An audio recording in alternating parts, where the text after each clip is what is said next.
Vamos a pasar a la otra fila de palabras. Chichi significa carne fresca. Relación chiuchi es el pollo.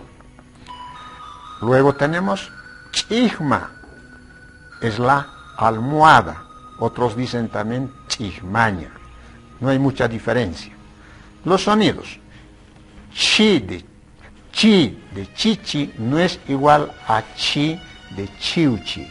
Sonido chi de chiuchi no es igual al sonido chi de chigma. Ese sonido chi tiene, por ejemplo, apóstrofo.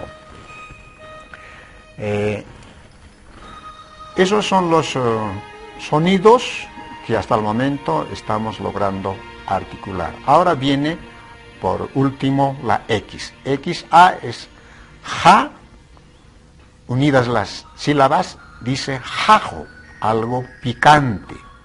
Viene de seje, que es un dispositivo para guardar los alimentos en las provincias. Se fabrica de varios materiales en forma cuadrangular o circular. Viene el número 6, que en aymara se dice sohta. Esto implica decir lo siguiente: el sonido ja de jajo no es igual al sonido je de seje.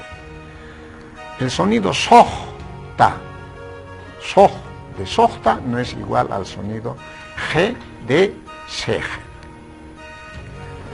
Esas son las palabras en contraste que hemos presentado.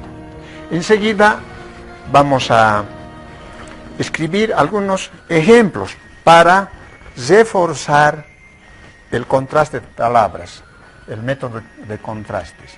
Aquí presentamos algunas palabras. Aquí es kala, se escribe con Q-A-L-A, es kala.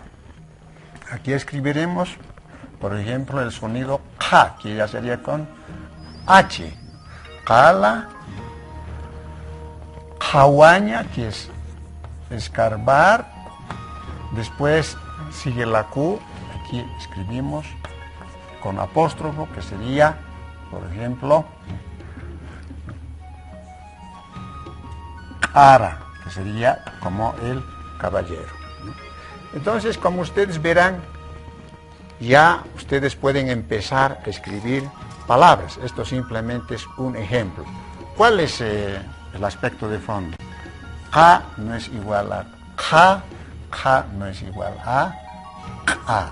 Y así sucesivamente nosotros vamos a seguir escribiendo otras palabras. En la siguiente clase vamos a seguir profundizando el conocimiento del alfabeto aymara. En este caso viene el conocimiento del alfabeto lingüístico. Es más, tenemos que conocer los lugares de nuestras ciudades, de nuestras provincias, extraídos también del trabajo de Mauricio Mamani. Ukamaga Nayampeja Jutir Urukama, Uka Jutir Urunpi, acá alfabeto lingüístico Satakeja, Hayuka, Yatek Awarakiñampe. Ukampiñas Tuktayeñani, Ukata Aymar Parlañasa Yatintañani. Jepurkama Hilatanaka Kuyakanaka.